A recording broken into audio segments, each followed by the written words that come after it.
Buenas, bienvenidos al podcast de Vida y Éxito. Emocionado de tener a todos aquí con nosotros. Hoy tenemos a Israel Alguindigue, un empresario muy exitoso en el área de analítica de datos, consultor de empresas, ejecutivo de empresas y miembro de junta y directivas de empresas.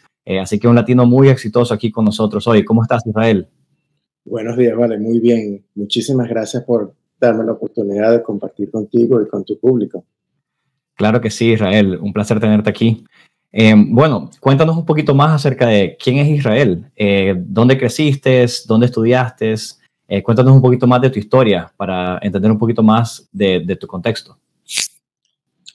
Sí, claro. Mira, yo nací en Venezuela y vine a hacer mis estudios universitarios en Estados Unidos. Estudié computación y matemáticas y luego de allí tuve la oportunidad de seguir estudiando y hacer otros grados de posgrado en la área de inteligencia artificial. Eso cuando yo estudié era una cuestión que estaba saliendo de los laboratorios hacia la empresa. Y bueno, de allí comencé mi carrera académica y enseñé por varios años y luego hice un salto a la industria y donde me he concentrado por los últimos 20 años. Y allí, por supuesto, la idea ha sido desarrollar inteligencia artificial, pero sobre todo en el área industrial, tratando de conseguir nuevas eficiencias y tratar que máquinas que se usan para producir dinero, y por eso quiero decir cosas como locomotoras o motores de aviones o plantas eléctricas, ¿verdad? Son equipos que son muy pesados y que son muy importantes para la producción. La idea era mantener esos equipos funcionando y hasta cierto punto alargar sus vidas para que pudiesen ser mejores profits. Yo vivo ahorita en Estados Unidos. Yo estoy en la ciudad de Pittsburgh y bueno, allí estoy con mi familia y desde hace 3 años comencé una práctica privada de inteligencia artificial y de consultoría. Y bueno, como tú decías antes, sirvo también en las juntas de varias empresas. Buenísimo. Entonces tú empezaste en inteligencia artificial mucho antes de que se volviera popular, ¿verdad? Hace como 2 o 3 años. Sí, esa es una pregunta interesante porque yo siempre le digo a la gente que yo trabajaba en los sótanos de compañías como General Electric y Emerson, todas estas compañías que estaban buscando eficiencia, pero claro, no era una práctica que era conocida y era hasta misteriosa, pues. Y entonces he tenido la oportunidad de hacer este tipo de trabajo toda mi carrera, pero obviamente en los últimos 3 años, y no solo 3 años, pero 10 años, por ejemplo, la inteligencia artificial ha sido mucho más popular porque la vemos en todas partes. En todo lo que hacemos hay inteligencia artificial. Claro. Estos aparatos de manejar hogares y todas esas cosas están alimentados por inteligencia artificial. Claro. Y entonces tú mencionaste que estudiaste ciencias y matemáticas. ¿Cómo te ayudó ciencias y matemáticas en esta carrera de inteligencia artificial? O sea, me imagino que tal vez ciencia y matemáticas fue muy importante en las primeras etapas de inteligencia artificial. ¿Tú piensas que ciencias y matemáticas todavía es una buena carrera para la gente que esté interesada en el mundo de inteligencia artificial? Bueno, esas son dos cosas que son muy importantes en este campo, ¿no? Una es computer science, que es todo lo que es programación y algoritmos, right? Y la otra parte de eso es matemática, que es importante porque si tú piensas el combustible para AI y data science son datos, ¿verdad? Y son datos que son muy voluminosos, muy variados, muy precisos en algunos casos. Entonces, claro, necesitas modelos matemáticos para mover esos datos de forma eficiente.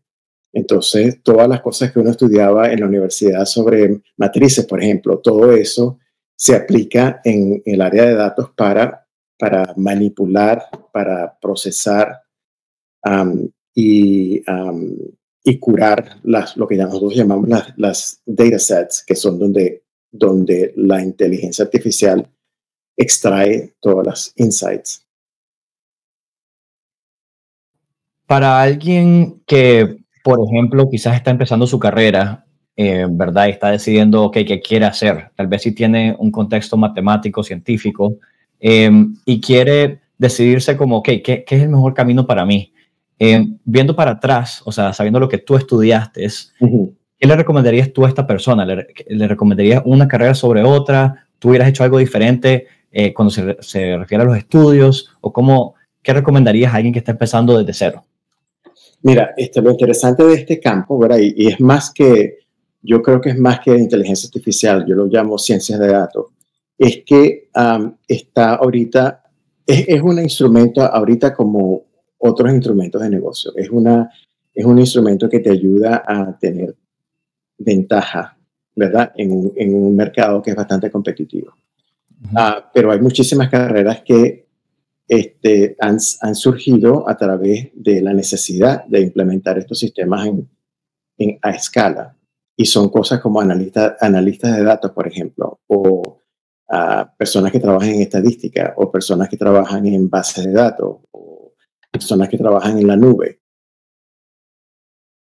Inteligencia artificial y ciencias de datos necesitas un ecosistema, ¿verdad? Y ese ecosistema requiere no solamente de matemáticas y computación, pero también de otras disciplinas que son más humanísticas, si puedes pensarlo de esa manera. Porque no solamente tenemos que hacer cálculos y computación, sino que también tenemos que hacer interpretación de los datos o de los resultados de los sistemas. O tenemos que hacer interfase con el usuario y asegurarnos de que los sean, no solamente tengan credibilidad, sino que también sean adoptados por el usuario. También hay gente que se dedica a interpretar datos, ¿verdad? Y es como hacían los abuelos nuestros que nos contaban historias. Tú tienes también la necesidad de contar historias con datos y con resultados para que la gente entienda y crea en los resultados de estos algoritmos. También hay gente que se dedica a traducir requerimientos de un usuario a un científico, ¿verdad? Porque cuando tú piensas en el tipo de aplicaciones que nosotros resolvemos, son problemas científicos o de finanzas o de management, pero son problemas que hay que traducirlos a el área de ciencias de datos. Y entonces hay gente que específicamente se dedica a eso. Entonces yo pienso que, y lo otro bueno que ha pasado últimamente es que muchas de las universidades y de los colegios de educación superior han detectado que hay una necesidad básica de este tipo de funciones y ellos han desarrollado programas bastante completos. Ahorita hay Masters of Business Administration and Analytics, por ejemplo, ¿verdad? Y allí tú puedes aprender no solamente la parte técnica, sino también la parte humana Claro. Sin tocar la parte legal, por ejemplo, que también es bastante complicada. Hay muchísima actividad para gente en derecho en esto. Y también la parte de seguridad, ¿verdad? Porque mientras más datos procesamos, más publicamos, más sensibilidad hay y más riesgo. Claro. Bueno, lo que escuché es que básicamente hay varias ramas de la IA y depende de lo que la persona esté interesada, los mejores talentos de la persona. Probablemente hay un camino diferente para cada persona, ¿verdad? Y las habilidades que tiene. Entonces escuché ingeniería de datos, ¿verdad? Tal vez hay una persona con computer science o programación. También escuché ciencia de datos, que tal vez es para un matemático, para alguien más como analítico. También escuché para personas de negocio, ¿verdad? Cómo aplicar estas herramientas para el negocio. Y después mencionaste al final el área legal, ¿verdad? Donde tenemos que aprender a trabajar con cosas de IA. Y también el área de ciberseguridad, que definitivamente es un problema, ¿verdad? Entonces, estas son 5 áreas súper interesantes. Tú dijiste que tú te enfocaste en aplicar estas cosas en el área industrial, ¿verdad? En la industria de industrial. Ya nos explicaste un poquito, ¿verdad? De qué es eso, o sea, locomotoras, automóviles, cosas así. ¿Cómo se usa la inteligencia artificial en esta industria y cuál era tu trabajo principal a través de los años? Sí, mira, antes de contestar eso, déjame darte un dato más sobre la pregunta anterior, que es que ahorita con la llegada de ChatGPT y OpenAI, ¿verdad? Hay una oportunidad ahora y una necesidad de utilizar esa tecnología como una herramienta en todo tipo de funciones dentro de una empresa, ¿verdad? Desde recursos humanos a finanzas, marketing, branding, todas esas cosas ahorita se facilitan muchísimo con esta nueva tecnología y con estas nuevas herramientas. Y bueno, lo que estamos tratando ahorita es de balancear lo que esta tecnología nos proporciona con los derechos de la gente, por ejemplo, o los derechos de los autores, o derechos intelectuales, etc. Pero obviamente que lo más importante es que esto está aquí y que esto se queda aquí. Esto no se va a desaparecer. Pero bueno, regresando a mi carrera, la idea de, como te conté, la idea de estas compañías grandes era, o sigue siendo, tratar de producir máquinas que duren mucho, que produzcan mucho, o que tengan óptima producción, y al mismo tiempo que sean fáciles de mantener y que tengan una vida productiva muy larga, ¿verdad? Entonces, la mayoría de las máquinas de hoy están, lo que llamamos nosotros, instrumentadas con muchísimos sensores. Y esos sensores generalmente están en la máquina para servir funciones de control. Pero si tú escuchas los datos que esos sensores te dan, puedes hacer predicciones sobre la salud de una máquina, por ejemplo, o dónde funciona mejor, y puedes predecir no solamente cuándo repararla antes de que falle, por ejemplo, o también puedes decidir cómo mejor deploy it. No me acuerdo cómo se deploy, pero llevarla al campo, ¿entiendes? Sí. Entonces puedes no solamente optimizar tu área de mantenimiento, tu área de diagnóstico y de pronóstico, sino que también puedes agendar no solamente la máquina, sino los técnicos y los conductores, por ejemplo, si es una locomotora. Y puedes entonces también integrar toda la información sobre los sitios donde las arreglan, los terminales donde llegan. Todo eso, si está conectado y comunicado, puedes optimizar todo el ecosistema, ¿entiendes? Yeah. Entonces, eso es lo que generalmente yo he hecho. Desde el punto de vista de transportación, ha sido con trenes. Desde el punto de vista de aviación, ha sido más sobre la salud de los motores de un avión, por ejemplo, ¿verdad? Y obviamente un avión generalmente nunca está parado mucho tiempo, porque obviamente mientras está parado no está produciendo dinero. Entonces las aerolíneas quieren que estos aviones estén funcionando permanentemente, y para hacer eso tienes que adelantarte a las fallas y a las necesidades de mantenimiento para asegurarte de que las turbinas estén operando correctamente. Entonces, bueno, si tú escuchas con las herramientas adecuadas todas las señales que van saliendo de esos equipos, tú puedes detectar fallas muy temprano en el desarrollo de esa falla, y puedes entonces no solamente resolverla, sino también asegurarte de que no haya una falla catastrófica, ¿no? Ya, entonces hablemos un poquito más del detalle.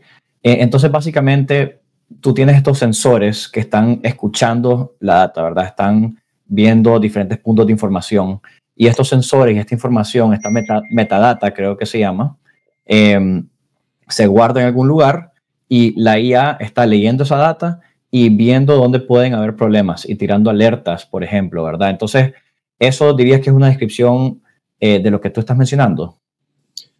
Exactamente. Bien, y bueno, o sea, claro, también estas máquinas complejas tienen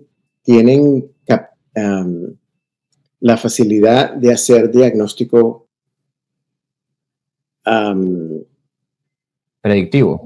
On board, ¿verdad? Porque ellos tienen algún tipo de capacidad de hacer esto on board. Pero lo más importante es cuando tú empiezas a unir datos de diferentes partes del equipo, o unir datos de diferentes partes del ecosistema, para crear eficiencias que sean mucho más grandes. Piénsalo como en tu carro, por ejemplo, si tú tienes, o tu coche, si tú tienes una luz que te indica sobre si las llantas están, le falta aire, o si el motor tiene alguna falla, pero si tú agregas todo eso, eres capaz de hacer un diagnóstico del equipo que es mucho más complejo y que te ayudas a tener mejores prácticas de mantenimiento. Ya. ¿Y tú trabajaste también con, por ejemplo, fábricas o era más que nada como equipos grandes? No, también esto es aplicable en todo tipo de fábrica. Por ejemplo, en la industria automotriz, ¿verdad? Ahí tienes tú, en las fábricas de hoy tienes robots que hacen la mayoría del ensamblaje de un carro. Entonces, esos robots también, como la máquina de los aviones, tienen que estar tanto como puedan, ¿verdad? Entonces, lo que tú quieres hacer es que cuando, por ejemplo, tienes un mantenimiento que está ya scheduled, ¿verdad? Tú quieres entonces, en ese tiempo que tienes y que la fábrica está sin funcionar, en ese momento tú quieres hacer todas las reparaciones que sean más importantes para evitar cualquier tipo de falla, ¿verdad? Entonces tú puedes revisar a través de los sensores cuáles son los robots que necesitan mantenimiento y te enfocas en eso en vez de tratar de revisar todos los robots en ese tiempo. Puedes hacerlo también con todas las máquinas pesadas que están dentro de una fábrica de producción de carros, por ejemplo. Tienes allí todo tipo de sensores también que te ayudan a decidir dónde enfocar tus esfuerzos de mantenimiento para magnificar los resultados. Ok. Entonces, por ejemplo, si... perdón. Te decía que disculpa, que me estaban mandando unos texts y eso me disculpó. Así que disculpa.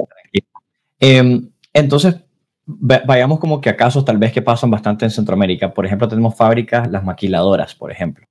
Ponele que tú eres una maquiladora o una planta de manufactura o tal vez una empresa de agricultura que tiene mucho equipo grande, pero la fábrica como que está con poca automatización ahorita, como que es bien rústica, es bien old school, ¿verdad? Desde hace muchos años. Entonces, si tú eres el CEO o el CTO, ¿dónde empiezas, verdad? Porque las ideas que estás mencionando, ok, son interesantes, pero ¿por dónde empiezo?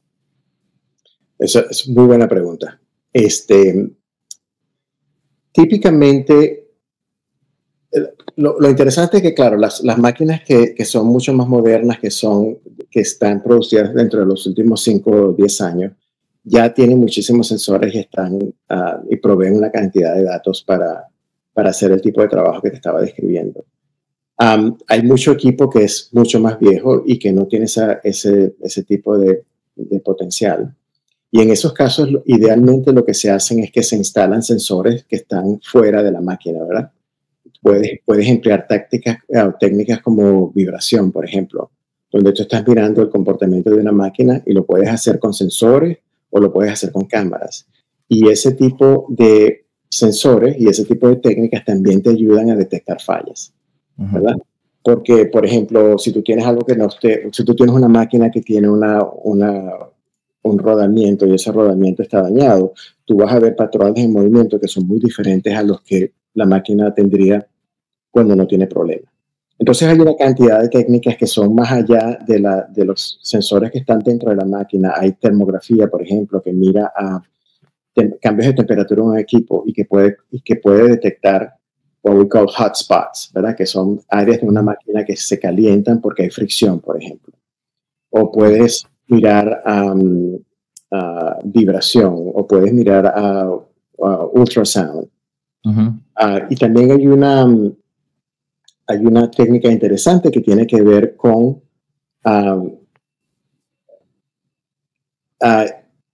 una técnica que agrega la parte visual con la parte de termografía. Y entonces y es una cámara, por ejemplo, entonces cuando tú apuntas la cámara a alguna pieza, algún equipo, tú puedes detectar, por ejemplo, si hay fugas de aire o si hay fugas de cualquier porque puede que haya una falla en una tubería, por ejemplo. Puedes detectar eso sin necesariamente hacer nada intrusivo, lo puedes ver todo por fuera. Entonces, Claro. es una ciencia bastante desarrollada y es una ciencia que ha estado, que ahorita se usa en la mayoría de las fábricas, pero a veces, especialmente en los países como nuestros, donde hay máquinas que todavía son bastante viejas, que todavía las usan, ese tipo de tecnología es más práctico. ¿Te parece? Y pensando, ok, entonces ya entiendo más o menos dónde puedo empezar. Empiezo con las cosas que tal vez más se arruinan, con las cosas que más se calientan, con las cosas que tienen más uso, con las cosas que nos dan más problemas. Ir por los quick wins, por decir así. Ok, segundo paso. Mi gente no tiene esta habilidad, por decir así.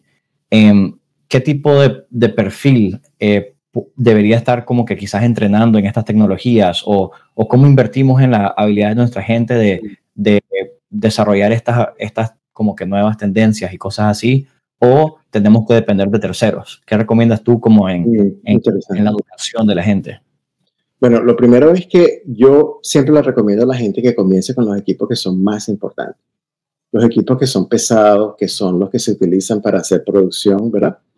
Porque generalmente esos equipos, si fallan, crean muchísimos problemas y crean muchísimas pérdidas. Entonces yo siempre le digo a la gente, enfócate en el equipo más crítico de la planta. Y la otra parte, en términos de educación, obviamente hay compañías como General Electric y Emerson que tienen departamentos de servicios, ¿verdad? Donde ellos vienen y hacen todo ese tipo de diagnóstico. Son servicios que generalmente son muy caros y son, francamente, donde muchas de estas compañías hacen la mayor parte de sus ganancias. Y ellos han desarrollado equipo y herramientas para hacer eso bastante eficientemente.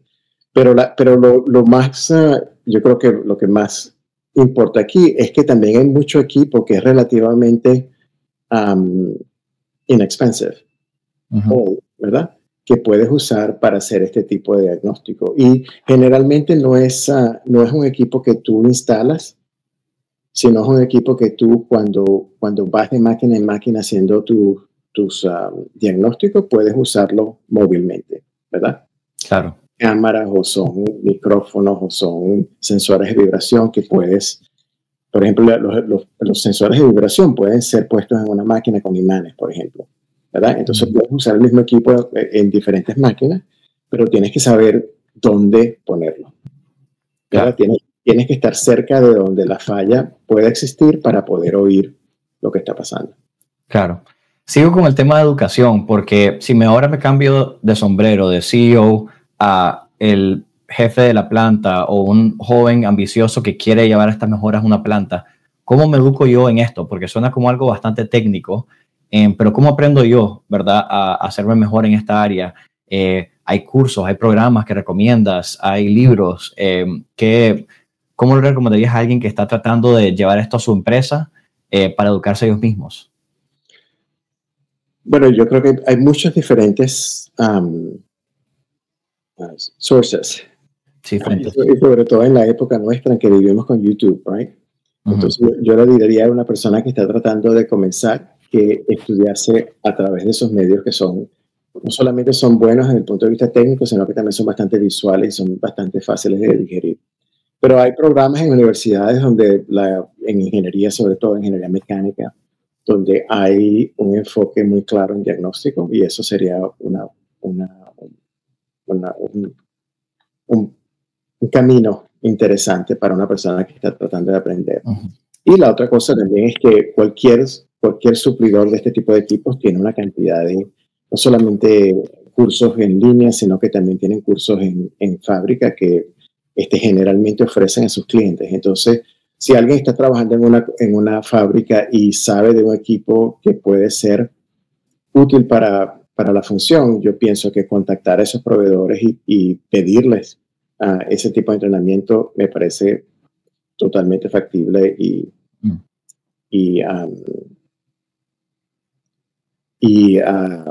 como te digo, justo que Sí. uno tiene ese tipo de Sí, apoyarse en gente que ya sabe del tema. Sí. Ok, buenísimo. Entonces, básicamente... También hay muchos libros que describen toda la tecnología. Esto es una cuestión interesante porque cuando yo hice mis estudios de doctorado, las modalidades eran 2 o 3 y ahorita hay muchísimas modalidades, incluyendo esta idea de la cámara que está mirando un equipo y que si tú procesas esa señal de la cámara, puedes detectar qué tipo de falla tiene una máquina. Claro. Buenísimo. Entonces ya hablamos de dónde podemos comenzar, ¿verdad? Establecer la visión tal vez de lo que quiere hacer, después cómo educarse y cómo asesorarse para hacerlo correctamente.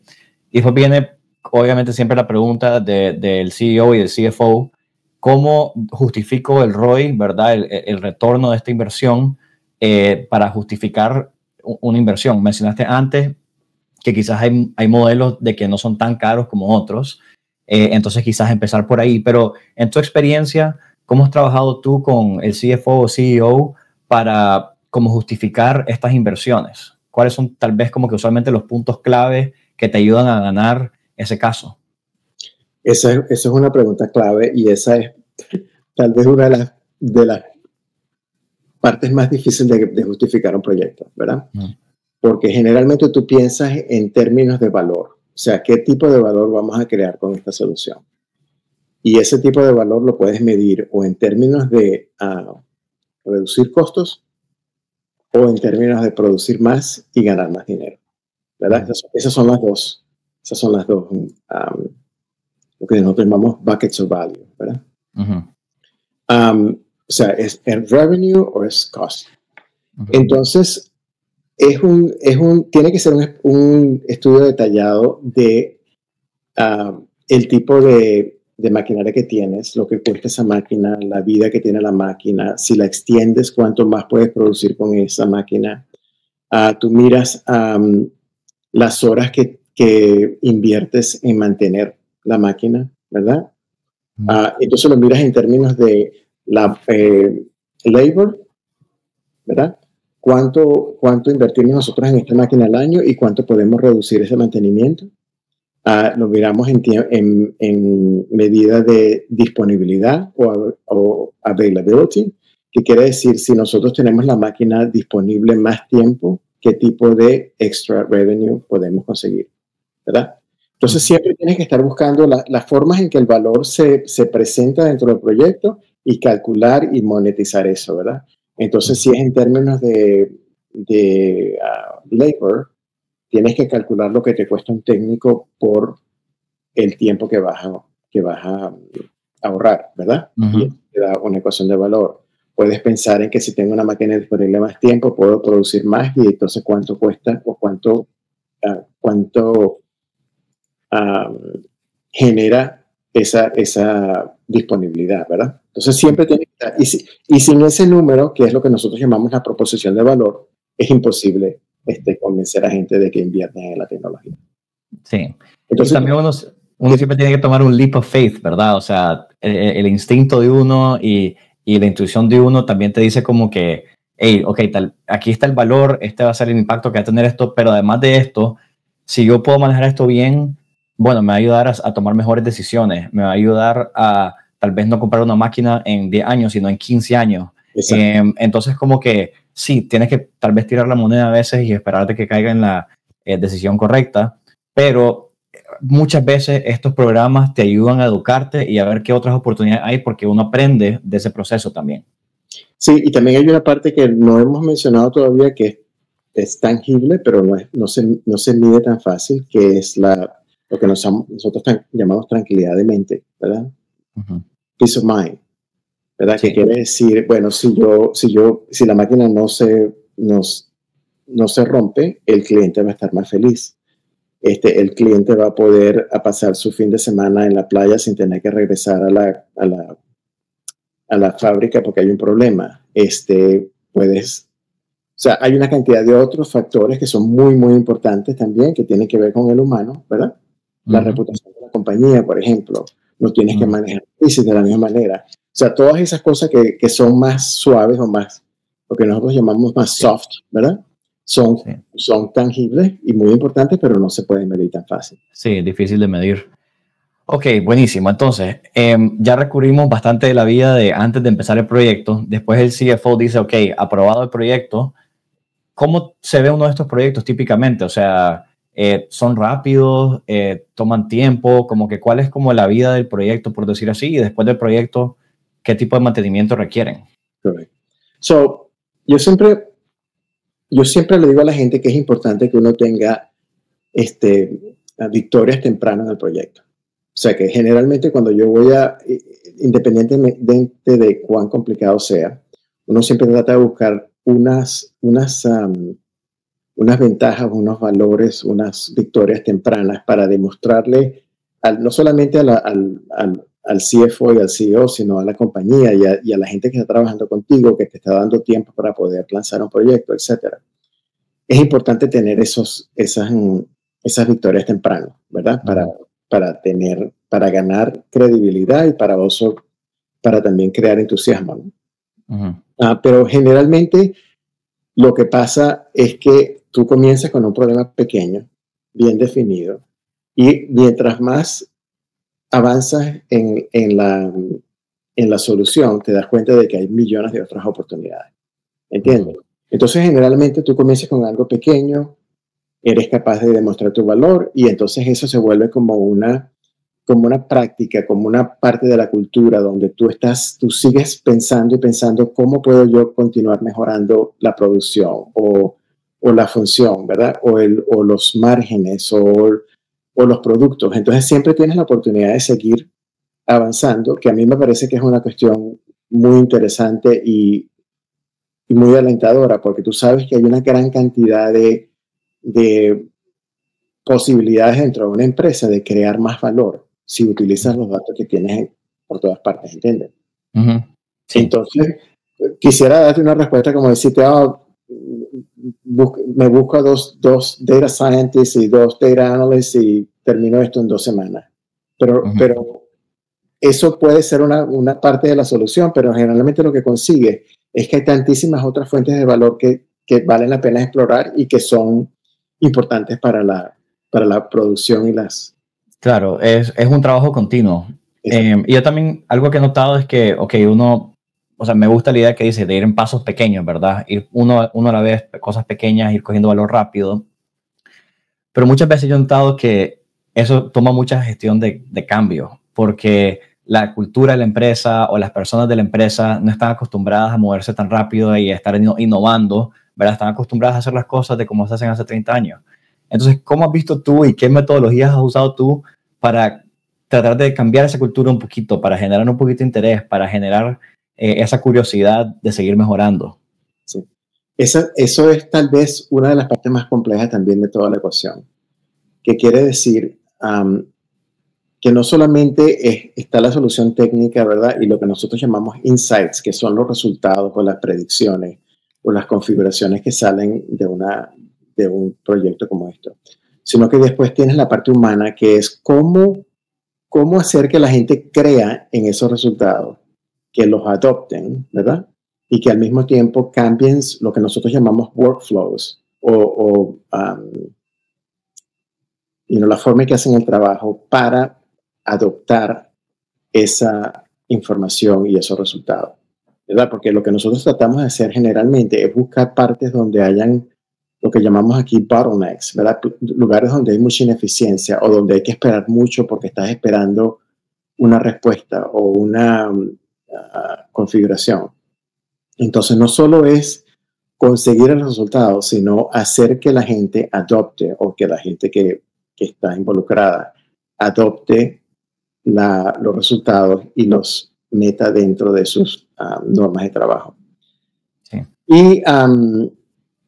Y entonces, bueno, eso es la parte donde tú tienes que hacer lo que tú llamas el manejo de cambio, ¿verdad? Y generalmente lo que más se ha probado eficiente para mí es asegurarte de que tú tengas a la gente que tiene que adoptar los cambios contigo desde el principio, ¿verdad? Que ellos sean parte del desarrollo del caso, ¿verdad? Que ellos sean los que proveen la parte de experiencia, ¿verdad? Sí. Que ellos sean parte del equipo que hace todo el testing, ¿verdad? La validación de los resultados.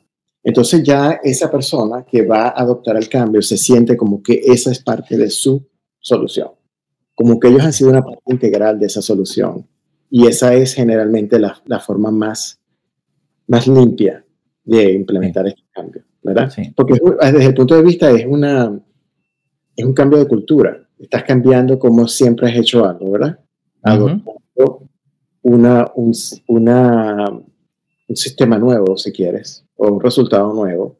Y entonces no solamente tienes que respetarlo, sino que tienes que creerlo también, ¿no? No lo vas a hacer porque alguien te dice que lo hagas. Tienes que hacerlo porque tú crees que eso es lo mejor que tú puedes hacer para mí. Claro.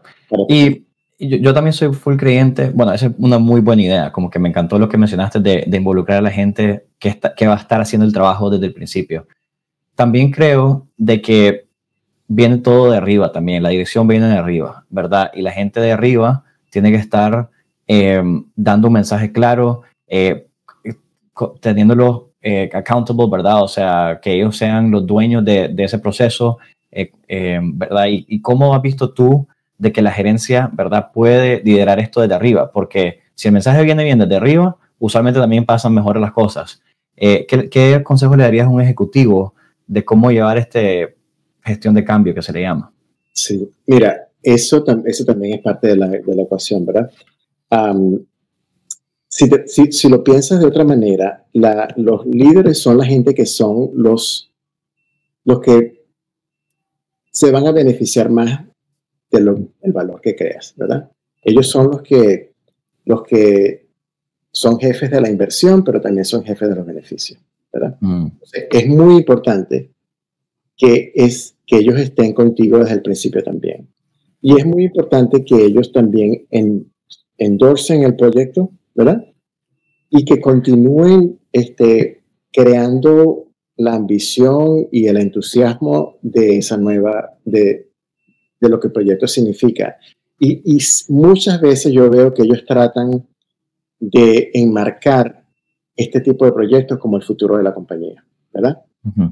Nosotros en 5 años vamos a necesitar este tipo de tecnología o este tipo de producto, ¿verdad? Y ese producto está alimentado por datos, o ese producto está alimentado por inteligencia artificial o por ciencia de datos. Entonces, muchas veces uno enmarca el futuro de la compañía en estas nuevas innovaciones, ¿verdad? Que obviamente si no las haces a tiempo, van a hacer que te quedes detrás en el mercado, ¿verdad? Claro. Siempre es dictando esa estrategia desde arriba, ¿verdad? Siendo muy bueno en continuar en crear entusiasmo y en validar lo que está pasando, mantener a la gente informada. Y también la otra parte que es muy importante es que hay que darle oxígeno a la gente dentro de la compañía a que trabajen esos proyectos, ¿verdad? Porque, o sea, tú tienes que crear el espacio dentro de la compañía para que pasen estas cosas, porque todo el mundo está sumamente ocupado con lo que tienen que hacer día a día. Y si no les das oxígeno y no les das espacio para que trabajen en proyectos de innovación, nunca vas a poder llegar al final. ¿Me entiendes? Eso es buen advice. Sí. Lo que pasa es que el oxígeno cuesta, ¿verdad? O sea, tenés que contratar más gente o volverte más eficiente, coger más inteligencia artificial, más cosas así de automatización. Y esa es la idea. La idea es que uno piense con todos estos avances en inteligencia artificial, sobre todo. La idea es pensar en la nueva capacidad que se crea por usar estas herramientas. Entonces, yo ahora puedo hacer, no sé, vamos a decir que yo puedo responder correos electrónicos directamente y eso me da 1 hora libre al día, ¿verdad? Entonces, esa hora, en vez de pensar en reducir necesariamente personal, ¿verdad?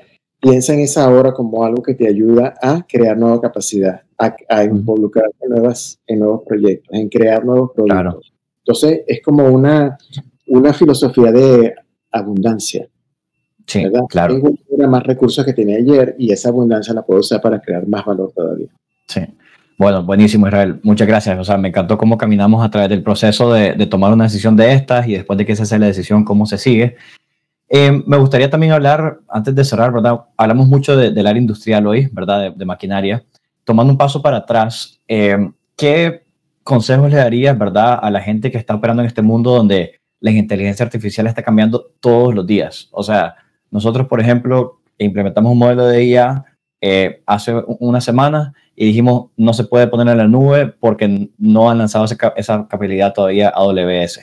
Una semana después la pusieron y una semana después ya estábamos metidos en la nube. Pero estas cosas se cambian muy rápido y si uno no está pendiente de los cambios, se puede quedar atrás uno. ¿Cómo le recomendarías a alguien que tal vez no es técnico de estar enterado de todas las cosas que están pasando y para usarlas a su beneficio?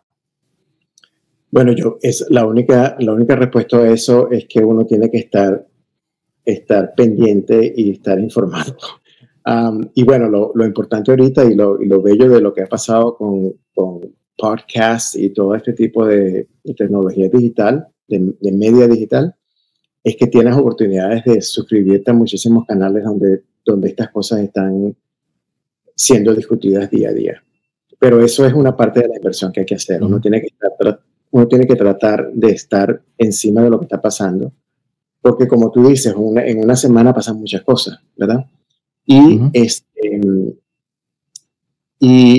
la otra parte que no discutimos mucho es todo esto es una gran herramienta. Yo pienso, por ejemplo, en ChatGPT como un calculador de palabras. Es una herramienta como las calculadoras cuando yo era joven, donde te ayudaba a hacer cosas mucho más rápidas y en el caso de ChatGPT tú estás esencialmente calculando palabras, ¿no? Pero tienes que estar siempre consciente de que todas las respuestas que recibes pueden que no sean correctas, ¿verdad? Entonces el elemento humano de asegurarte de que lo que estás recibiendo sea correcto es todavía una responsabilidad nuestra, ¿verdad? Y también la otra parte que es importante es que siempre recuerdes que estos instrumentos son buenos detectando e informando sobre cosas que han pasado, pero no son predecedores del futuro. No son vehículos de innovación para crear nuevos conceptos o nuevos productos o nuevas ideas. Son cosas que son muy buenas en informarnos sobre lo que ya existe y ya está documentado. Correcto. ¿Entiendes? Sí, buenísimo. A tu punto de antes de cómo mantenerte informado también, creo que lo que le agregaría es, tal vez tú no tienes que ser la persona que está leyendo todas las noticias porque hay 1000 canales, ¿verdad? Hay 1000 cosas que tienes que estar involucrado, pero sí tener a alguien en tu equipo o algún asesor o algo que esté ahí para vos cuando tengas esas preguntas y que te esté informando y manteniendo informado de las oportunidades. Por ejemplo, en mi caso, yo soy de negocio, mi socio es técnico, entonces él es su responsabilidad y nosotros invertimos en aprender, ¿verdad? Entonces, apoyarse en alguien que sí sepa, yo creo que eso te puede llevar de una manera, o sea, muy largo, porque tal vez tú no tienes el know-how, pero si alguien de tu equipo lo tiene, es básicamente lo mismo. Entonces, apoyarse en la gente y que la gente también aprenda, no solo es una persona. Sí, y sobre todo la gente de tu generación tienen millones de grupos y eventos y todo tipo de reuniones donde la gente se reúne cada 2 semanas o 3 semanas a discutir lo que está pasando. También eso me parece un buen vehículo de estar informado. Claro. Bueno, Israel, hemos tenido una excelente conversación hoy, me encantó lo que platicamos. ¿Algo más que tú le quieras mencionar a nuestra audiencia? O sea, tal vez al mercado latino de CEOs, de emprendedores, de gente joven, ambiciosa, que quieras comunicarles. Sí, yo pienso que, bueno, obviamente que esto, como decía antes, esto es una tecnología que ya llegó y que no va a desaparecer. Entonces, lo mejor que uno puede hacer es tratar de aprender y sobre todo tratar de utilizar estas herramientas. Si alguien en la comunidad no ha todavía usado ChatGPT, yo les recomiendo que lo hagan. Pero también desde el punto de vista industrial, ¿verdad? Lo que a mí más me da esperanza es de que la mayoría de las ganancias en el campo industrial que se pueden obtener con la inteligencia artificial todavía no se han obtenido. O sea que hay muchísimo espacio todavía para involucrarse, para crear nuevas técnicas, nuevos productos, nuevos algoritmos más. Hay muchísimo que hacer todavía, ¿verdad? En el área industrial. En el área de consumo, bueno, hemos hecho avances increíbles, en mi opinión. Buenísimo. Bueno, algo que nosotros le decimos a los que nos escuchan es de que nos dejen llegar preguntas que tengan para ti. Como tú eres técnico, pueden ser preguntas técnicas o preguntas no técnicas. Parece que tú sabes de ambos lados. Así que pueden dejar preguntas en el chat, en redes sociales, y nosotros, Israel, si puedes ayudarnos a contestar esas preguntas, te agradeceríamos mucho para seguir educando a la gente. Absolutamente. Buenísimo. Buenísimo. Un placer tenerte aquí, Israel, y espero que hayan disfrutado de esta conversación. Muchas gracias. Buena suerte a todos y muchas gracias a ti. Dale. Chao.